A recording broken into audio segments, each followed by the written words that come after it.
Every developer has a first love when it comes to scripting. For me, it was Python. It was easy, fast, and it got the job done.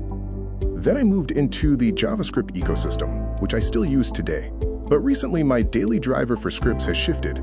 I found myself reaching for Go, not for big microservices, but for the quick, dirty tasks I used to reserve for Python. I'm officially addicted.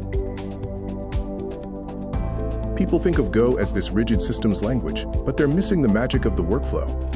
It's not like Java, where you're buried in boilerplate and complex build cycles. Go is flexible. When I have an idea, I don't want to spend 10 minutes configuring a project. I want to write code for 2 or 3 minutes, type go run main.go, and see results. In that moment, Go feels exactly like Node.js or Python. It's that same write and run immediacy, but with a level of type safety and performance that those languages just can't touch.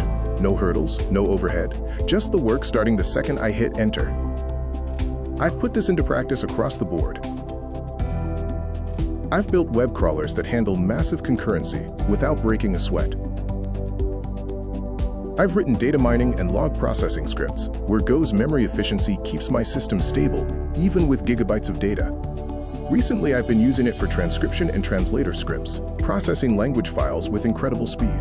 I even use it for custom CLI tools to automate my deployments and image processing tasks. Because when you're hitting the CPU that hard, you really start to appreciate that Go isn't just easy to run, it's incredibly fast to execute. And once the script is done, that's where the real power kicks in. I can compile it into a single zero-dependency binary.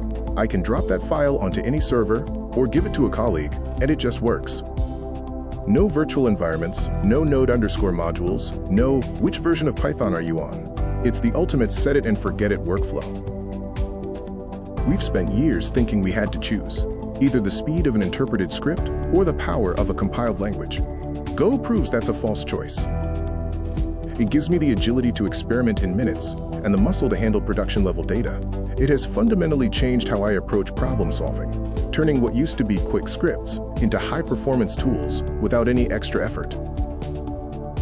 But I want to hear from you. We all have that one language that sits at the top of our toolbox. Have you found a language that changed your mind about how scripting should feel? Or are you sticking with the classics like Python and Node for your daily tasks? Let's talk about it in the comments.